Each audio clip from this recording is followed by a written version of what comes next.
What's up? This is Technically Correct with Tyler Bischoff. On today's show, the Golden Knights won a game in a shootout. Unbelievable. And they have Carter Hart to thank for it. Also, unbelievable. The A's ballpark is going to be just fine, says A's owner John Fisher, and UNLV officially had the best quarterback in the Mountain West in Anthony Calandria.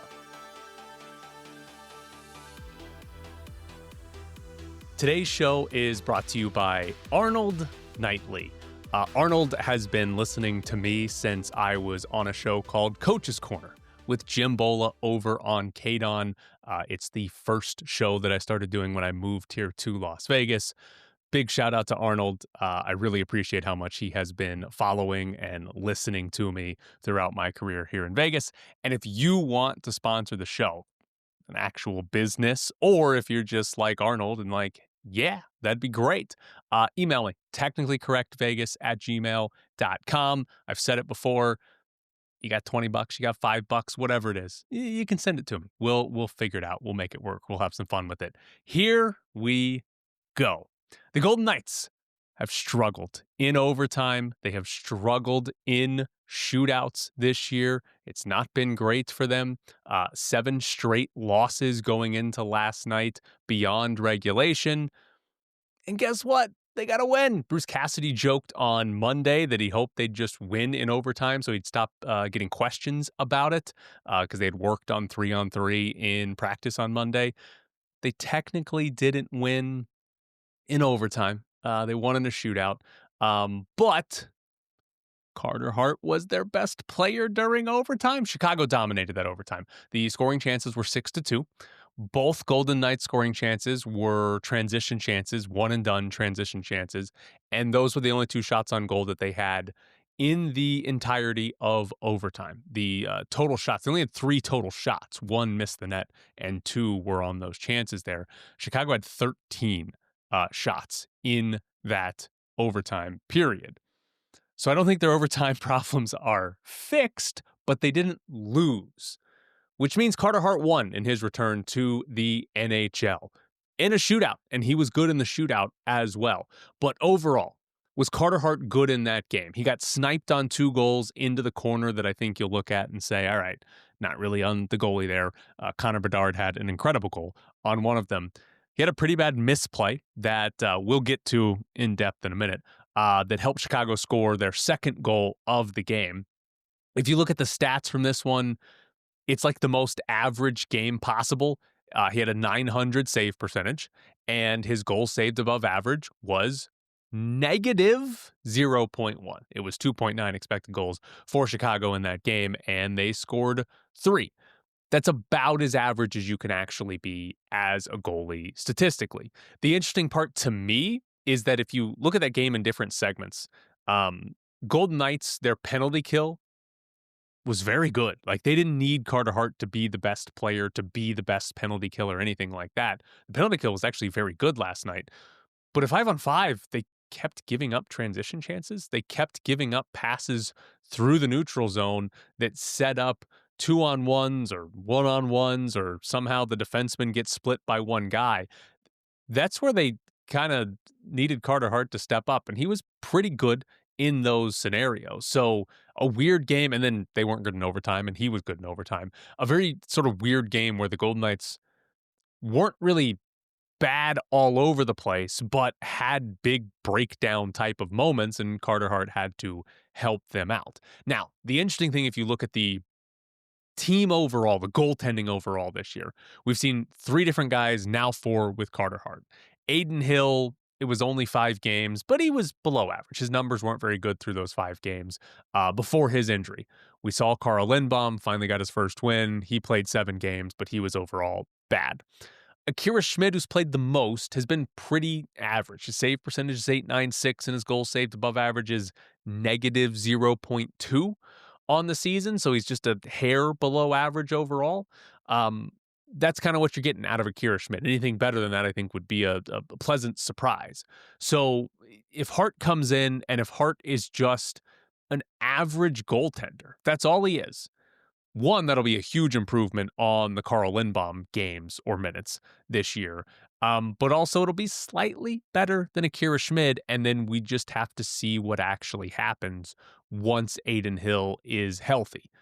How well Carter Hart plays and Schmid will go a long way in determining what they have to do at that position whenever Hill does come back from injury. But that's a problem down the line. And who knows, a week from now, we might be talking about Carter Hart being awesome and they can't lose, or Carter Hart's terrible. And oh my God, this guy doesn't help them at all. It's one game. We'll see what actually happens. But I think a sort of average, maybe hair below average performance from Carter Hart is completely realistic, right? If we're talking about expectations, that seems completely realistic for the rest of this season. Now, I do want to talk about fan reaction. I spent some time on it yesterday, kind of questioning what would this look like.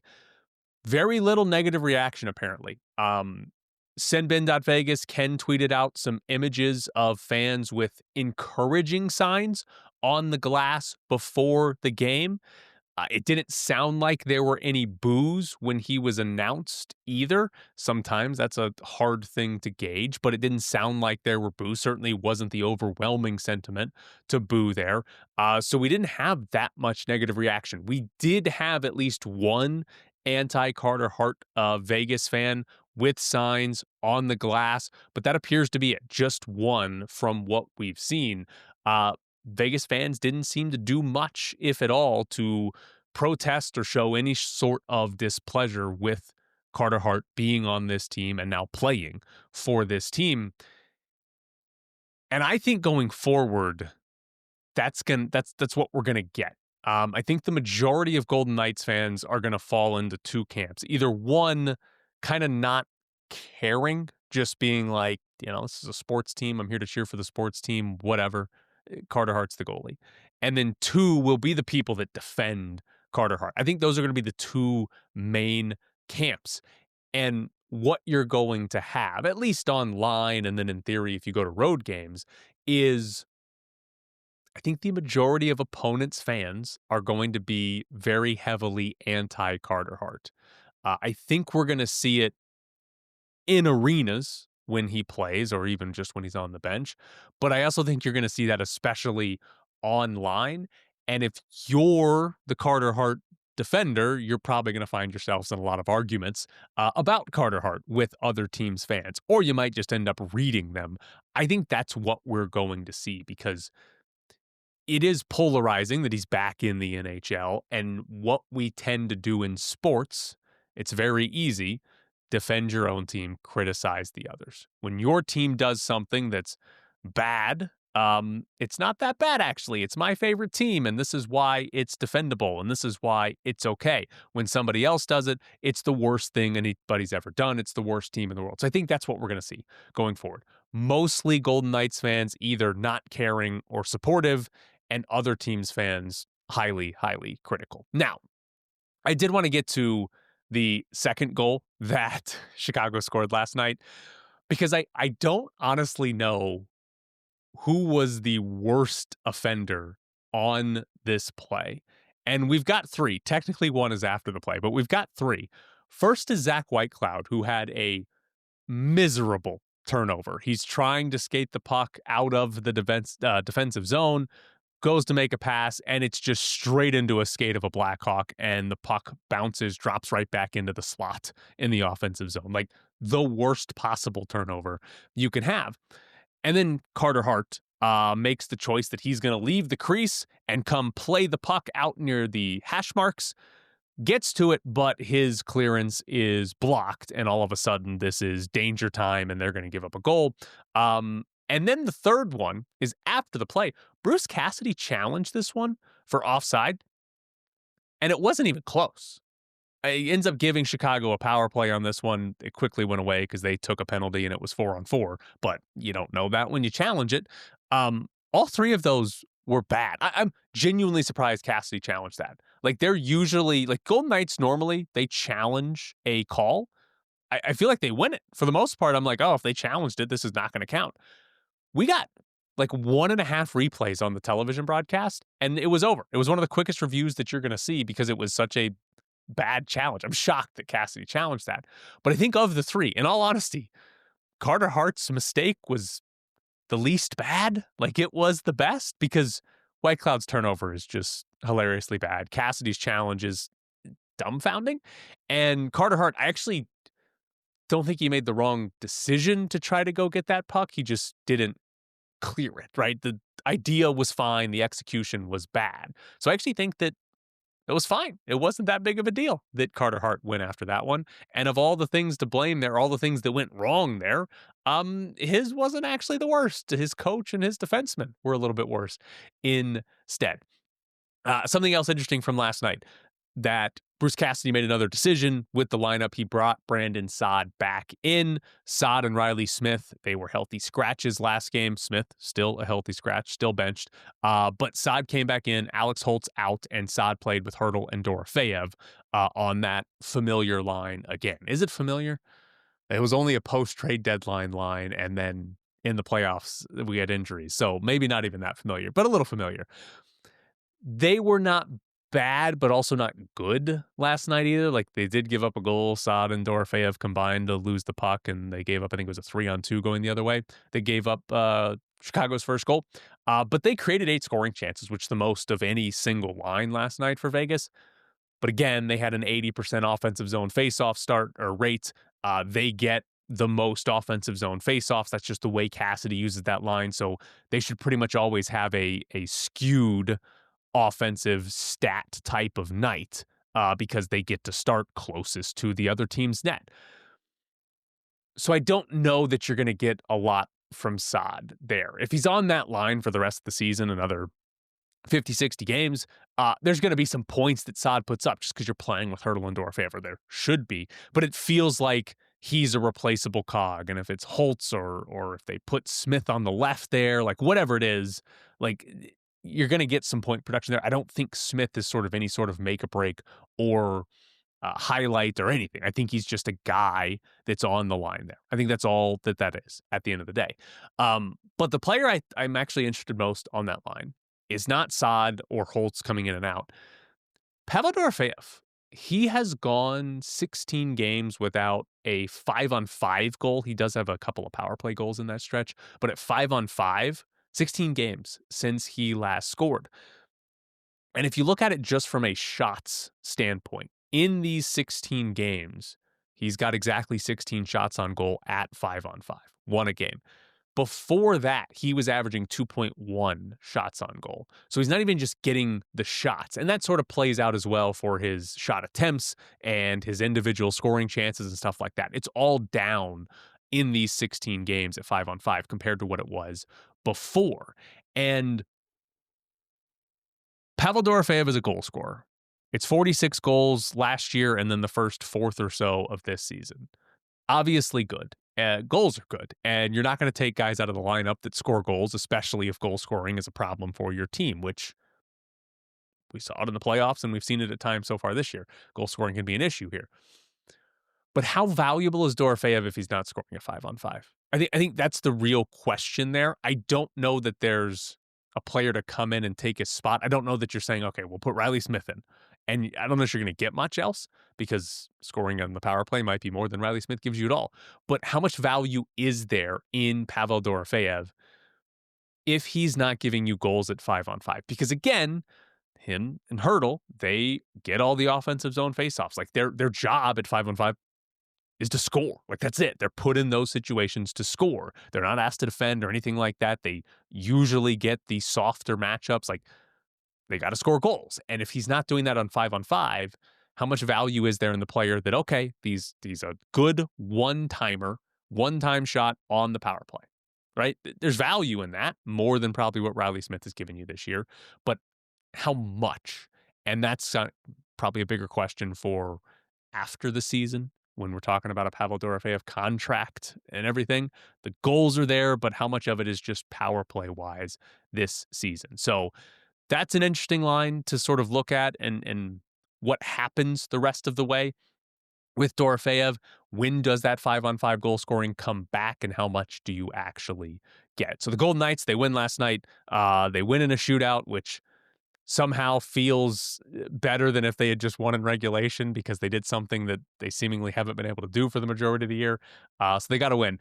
There was one other hockey story I wanted to get to. and it's looking ahead to the Olympics. The Athletic had a story about problems with hockey taking place at the Olympics. Winter Olympics are coming in a couple of months. So it's going to be in Italy. And supposedly hockey is going to be played in Milan. But they're building an arena for it. And the ice rink that they're building is going to be smaller than originally planned. It's smaller than an NHL sheet of ice. It's apparently, according to the Athletic, lengthwise 3 to 4 feet shorter, widthwise a little less than a foot, but still shorter. And the issue here, I don't know that you look at it and say, okay, we're talking about 4 total feet. I don't know that you look at it and say that that's the biggest issue, but there was an agreement between the NHL, the NHLPA, and the Olympic Committee that to send NHL players to the Olympics, they were going to play on NHL standard ice. That it was going to be the same size as an NHL rink. And that's not happening now. The bigger question to me is, we're a couple of months away from the Olympics starting, and how did the ice size just get smaller? Was it always going to be smaller and they've been lying this entire time? That to me is the bigger question. And it's not even the biggest problem in the story from The Athletic. The arena still isn't done being built. This is from the story in The Athletic. One source, well versed on the building status, said that organizers needed a, quote, big bomb, not just a fire lit under them with the clock ticking loudly. Are they going to finish the arena in time for the Olympics? I mean, they have to, right? The IOC said that it's going to be done in mid-December. That's like a week away, 2 weeks away. The Olympics are in February.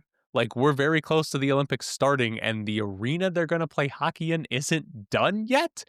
There was a detail in there from The Athletic that at one point there was a backup plan that they would play some games at an arena in Switzerland if they had to. But according to that story, that is no longer a plan B, and that there isn't a plan B, which maybe we should take as a good sign that the arena will be done in Milan and we'll have Olympic hockey. But it's just, how do you have an arena that's not built and the ice rink has gotten smaller? I mean, they're still building it, just make it bigger. 2 months before the Olympics starts, this is a big question. Is this why the United States is going to start hosting everything just because we have the arenas and stadiums to do it? I guess we're apparently going to get Copa America again. We might be getting another World Cup really soon just because of all of that. And now it's time for Bischoff's Briefs.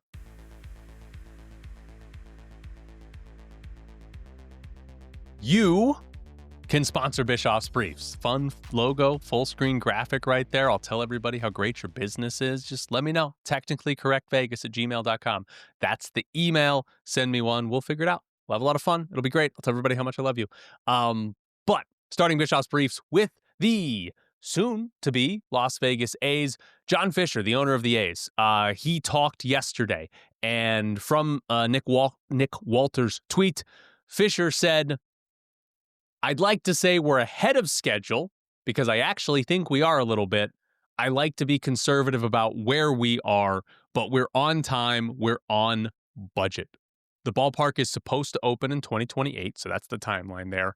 But I think it's more interesting that he said that we're on budget than the actual timeline.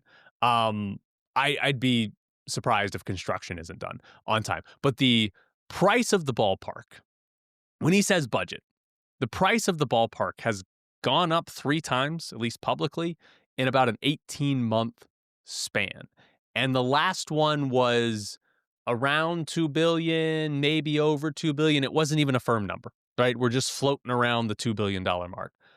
So when John Fisher says, we're on budget, what is the budget? Have they finalized the number? Because that's been a big talking point, is what's the finalized number for the cost of this ballpark?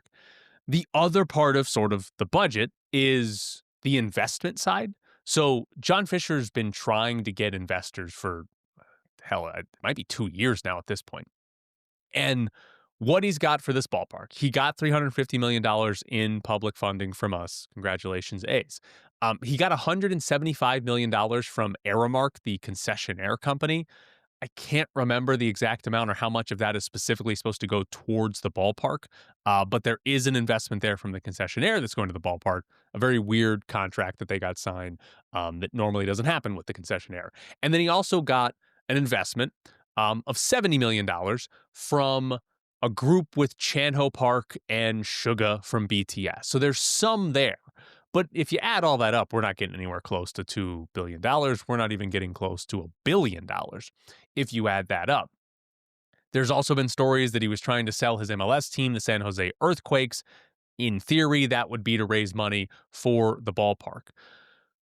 That's still, I think, a question. How much does he need an outside investment to come in? And has he gotten that? Is he close to getting that? I don't know. We haven't really gotten an update on that recently, but he said they're on budget. We just don't really know what that means. What's the actual dollar amount? And is there other investment coming into this? Because again, I'd be shocked if this ballpark's not done by 2028 if the money's there, right? Like the construction part of it, I don't think that's really a question. It's more about the money part. And is Fisher just ripping off, roughly $1.3 billion of his own money, of Gap's stock, whatever it is? That, I think, is really the question here for John Fisher and the ballpark, because those are things we don't actually know, haven't gotten really concrete answers on. Also at that ballpark, or on that ballpark, the A's have at the Uncommons here in Vegas now this ballpark experience that's now open. You can go see a model of the ballpark. It actually looks pretty cool. The roof sort of lifts off and you can see inside there. I guess they have some renderings. They have some other stuff. There's a big wooden elephant thing. But Mick Akers of the Review-Journal yesterday tweeted out a picture of one of the renderings. And this rendering was supposed to be you're standing at home plate and you're looking out sort of the left center field because they're going to have this big open window where you can see the strip. We'll see if they open it, unlike the Raiders, who never open at Allegiant Stadium. But Mick Akers tweets out this picture, and in this picture, the big video boards that are in the outfield for fans to look at, is from a game in Houston and of Astros fans, with the most prominent part being an image of a Jose Altuve jersey. Why in these renderings is a Jose Altuve jersey the most prominent part? I don't know. I actually think that image might be from Nick Kurt's 4-homer game, because he did that in Houston, and the images of fans in the Crawford boxes, the short porch in left field in Houston, it might actually be from an A's highlight, but you still have this rendering of an A's ballpark, and Jose Altuve is the name, not an actual A's player. And it's a funny follow-up because if you remember when the A's moved to Sacramento, John Fisher went and did a press conference with the mayor of Sacramento, and he talked about how cool it was going to be to see players like Aaron Judge hit home runs at this ballpark. The A's don't spend a bunch of money. Part of the allure is going to be, hey, come watch other teams play. That's going to be how they actually succeed in Vegas, I think, is getting people to come watch Aaron Judge play. But not ideal for the owner to have. Now we have two moments of this with the A's being like, hey, it's Aaron Judge and Jose Altuve. Don't worry about our players. So there's your A's update in December. They're not even going to be here till 2028. And I got a December 2025 update for you on the A's. On the Raiders. The Raiders released Greg Joseph from the practice squad yesterday. Yes, we are talking about a kicker getting released from a practice squad because 4 weeks ago, Daniel Carlson, the Raiders' actual kicker, he was 12 of 16 on field goals. And the Raiders had just lost a game to Denver 10-7, where Carlson had missed a 48-yard field goal in the fourth quarter. Denver got the ball back, ran the clock out. Raiders never got it again, and they lose that game. And the Raiders bring in Greg Joseph to the practice squad, and Pete Carroll used the word competition. Well, since Greg Joseph came in as competition, Daniel Carlson is 4 of 5 on field goals and 4 of 4 on PATs, which sounds solid, except he hasn't attempted a field goal over 50 yards in that time span, and he's 2 of 3 on kicks over 40 yards in that time span. So not that good. He's made his PATs and he's made his short field goals. For the season, Carlson is just 3 of 6 on 50-plus yarders this year. Not a big sample size, but he's also only 4 of 6 on 40-plus yard field goals. So we're talking, 9 field goals there. 12 field goals there of significant distance. I say significant like 40 yards is long. But if you look at kickers this year from 40-plus and 50-plus, there's only 2 you can say that are definitively worse than Carlson. It's Blake Grupe and Brandon McManus. McManus has had some injuries. Grupe's just been bad. There are other kickers that sort of have similar numbers to Carlson, guys that maybe are a little bit worse or a little bit better, but we're looking at like a bottom 10 kicker in the NFL, maybe bottom 5 in Daniel Carlson. And the last 3 games haven't proven otherwise, but the Raiders have said goodbye to Greg Joseph. So I guess they're convinced now. I don't know. Maybe they're going to sign a new kicker and we'll find that out later this week. But Daniel Carlson's in the last year of his contract. He's not that high on the kicker pay scale. He's only 12th in sort of average pay. But I have to imagine Raiders are moving on from Daniel Carlson in the offseason. He might genuinely be kicking for his job here in December. Like, that might be a real thing because he needs a new contract if he's going to be the kicker here next year. But he hasn't been very good. It's been a big step back this year for Daniel Carlson. So it wouldn't be surprising at all to see the Raiders with a new kicker next season, unless Daniel Carlson sort of turns it around here. Another fun Raiders stat for you. Ben Baldwin. He's got an algorithm for 4th down decisions. Basically, this is one of those win probability things that coaches actually use to decide if they should go for it on 4th downs. He's got a public one. And this season, the Raiders go for it on 4th down or don't go for it on 4th down, right? They make the decision, go or not go, correct more than anybody else in the league, according to Ben Baldwin's algorithm.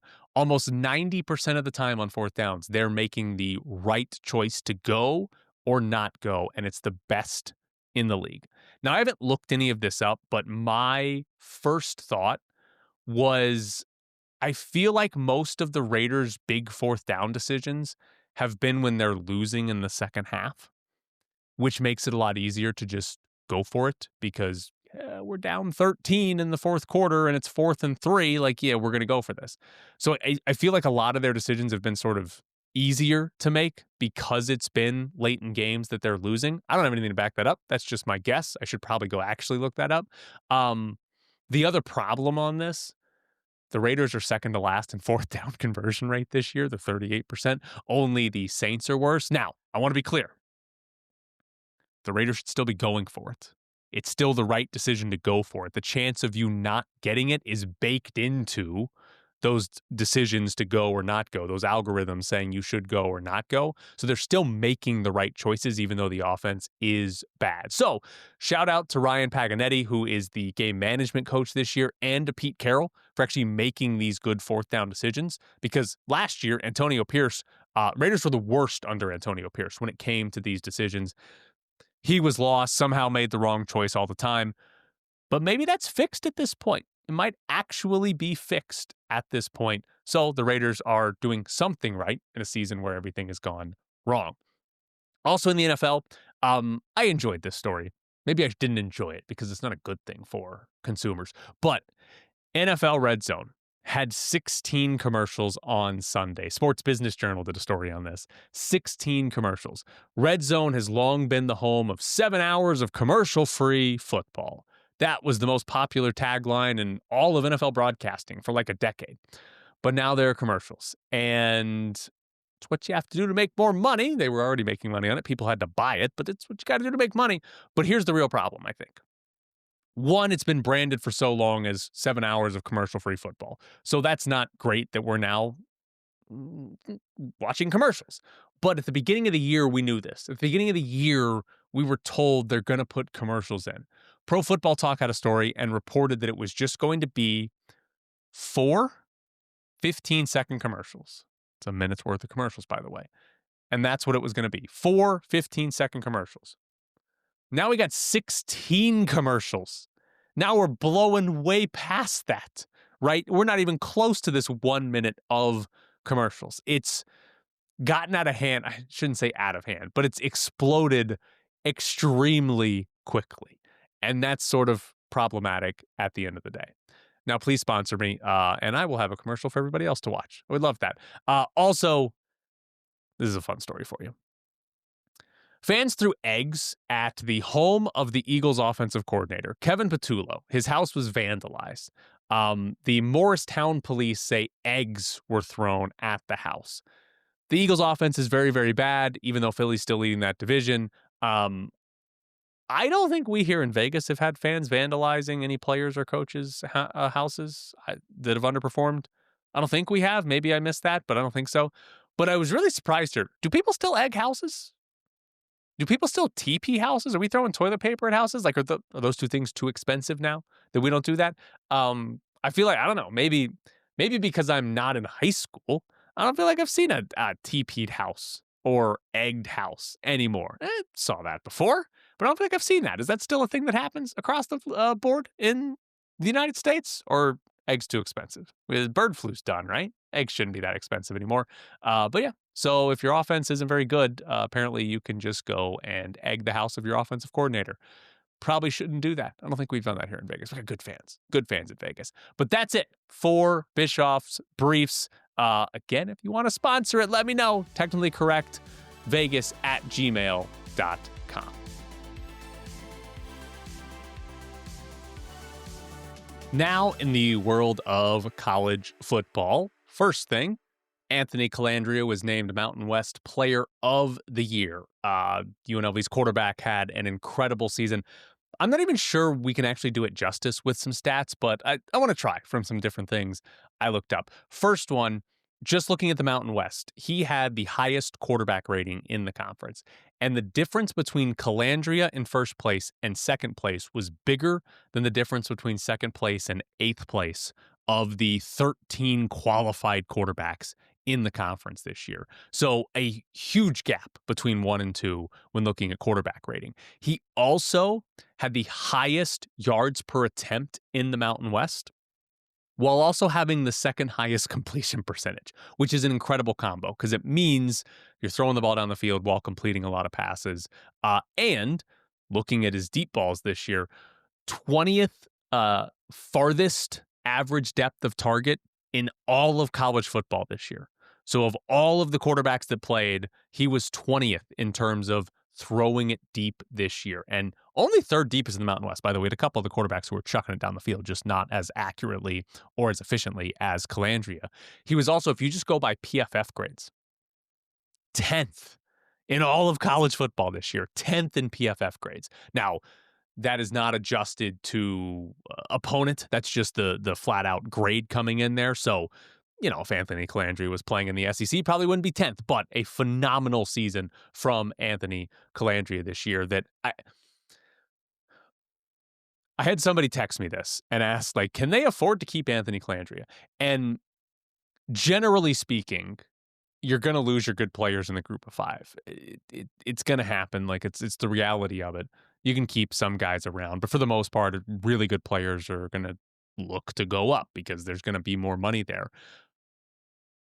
I actually, as good as Colandrea was, I actually think you should be optimistic about the offense and the quarterback position as long as Dan Mullen's the coach here, because this is what he does. This is what he's done for the majority of his career with quarterbacks.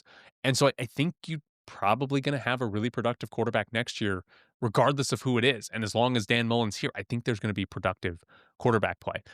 Also, Jaden Thomas got named first team All Mountain West. Those are the only 2 UNLV players on first team All Mountain West, despite having an incredible offense the entire season. But Colandrea and Jaden Thomas both got recognized. Now, college football playoff rankings came out on Tuesday. First off, on the group of 5 side, Tulane is 20, North Texas is 24, and James Madison is 25. 3 group of 5 teams ranked there sort of at the back end, meaning the winner of Tulane and North Texas, because they play in the American Championship, the winner of that is almost certainly going to be in the playoff. James Madison is going to need Duke to upset Virginia to get in. We're going to get into tomorrow. Here's a tease for you for 24 hours. We're going to get into this tomorrow. UNLV's got a shot. UNLV's got a shot at the playoffs. It is not over for UNLV if you're hoping this team can go to the college football playoff. there's a path, and it's not the craziest path, right? It's possible. We will get into that tomorrow, mainly comparing them to Duke, but we'll get into that. The rest of this, if you look inside the top 10 of the college football playoff, one of the biggest talking points, Notre Dame stays ahead of Miami. And this one, I don't like this one, because both teams are 10-2. And I am on board with, hey, one team beat another team, but that doesn't mean they have to be ranked ahead of them, right? We all know this, right? We all understand this. Alabama beat Georgia, right? Georgia's still ahead of Alabama, right? Like, we know that just because you won head to head doesn't automatically mean you're going to be ranked ahead of a certain team. But in this scenario, both teams are 10-2, so the record's the same. And if you go through the metrics that the committee supposedly uses, some of the metrics, right? SP plus, Notre Dame is 5. They're ahead of Miami, but Miami's 9. If you look at FPI, Notre Dame's 3, again, ahead of Miami, but Miami's 7. Game control and average win probability, Notre Dame's 5th on the year. Miami is 6th on the year, right behind them. And again, they're both 10-2, and their strength of schedules this year, Notre Dame's 42, Miami's 44. Their strength of schedules are almost identical, which means strength of record, Notre Dame's 13, Miami's 14. The metrics do say Notre Dame's better than Miami, but by this much. Just barely better. And I'm shocked that a team with a head-to-head win and the same record and very similar metrics is behind Notre Dame. I'm shocked by this. Like, why? Why is Miami there? Again, perfectly fine with a team being ahead of somebody they lost to, but it should be because there is overwhelming evidence that they're better. One way could be the record, right? A 10-2 team versus an 8-4 team. All right, we are going to put the 10-2 team ahead even though they lost. Or if you looked at the metrics and you said, all right, they're both 10-2 and Miami beat them, but Miami's ranked like 23rd in SP plus and 31 in game control, and their strength of schedule is significantly worse than Notre Dame's this year. Then okay, you'd be like, all right, the metrics say that Notre Dame is much better. But again, the metrics say Notre Dame is just a little bit better. It just seems wrong. Like, it just seems like the opposite of what we're supposed to be doing with a college football playoff committee and putting these teams in. Other thing I'm a little curious to see going into this weekend, does the committee punish teams for losing conference championship games? Didn't happen last year, right? SMU lost the ACC championship game. They did not get knocked out of the playoff. They stayed in the playoff over, by the way, Miami. They stayed in the playoff despite a conference championship loss. So, big one is going to be Alabama because they're playing Georgia in the SEC title game. Alabama is 9th. If Alabama loses to Georgia, do they fall? Because right now, the top 10 teams are in the playoff, and then there will be 2 conference champions outside the top 10 that make it. So if you're sitting at 11, you're out. If you're sitting at 10, you're in. Alabama's at 9, so they've got a buffer there. But if they were to lose to Georgia, do they fall? And if BYU wins the Big 12 title, they come into the playoff from the outside, which means only the teams in the top 9 right now. Right now, it'd be Notre Dame that gets bumped out if BYU knocks out Texas Tech or beats Texas Tech. Texas Tech would stay in. But if Alabama loses to Georgia, do they fall behind Notre Dame? I'm going to guess no, unless it's something like 45-3. They get clobbered in that game, maybe. But if they lose a game by 7, I'm going to guess they don't fall, and Notre Dame is the team on the chopping block if BYU wins. Less stakes, but Ohio State and Indiana go into the Big Ten title game as the 1 and the 2 seeds. Are they 1 and 2 regardless of those results, right? Does a blowout loss knock one down? I can't imagine one would fall out of the top 4, but we did see Texas Tech take quite a steep fall for their first loss of the season. And then Georgia and Texas Tech. They're 3 and 4. They both play in conference championship games. If they lose, do they fall out of the top 4 and lose the bye?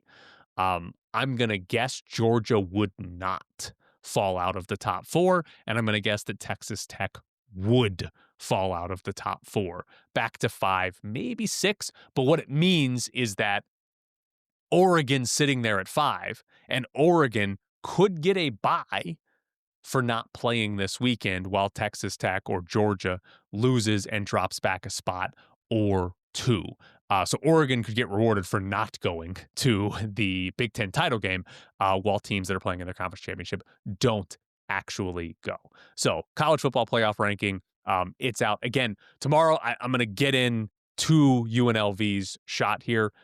There is a fun path, and I'm excited to talk about it. I hope it happens because then we're going to get a few days before the rankings come out. We're going to get a few days of comparisons, and it's going to be the funniest possible comparison is going to be 8-5 Duke and UNLV. Those are the teams we might be comparing for a final playoff spot, which sounds stupid for a college football playoff that only puts 12 teams in, that those are the teams getting compared, but that might be the legitimate comparison. This has been Technically Correct with Tyler Bischoff. Thanks for tuning in.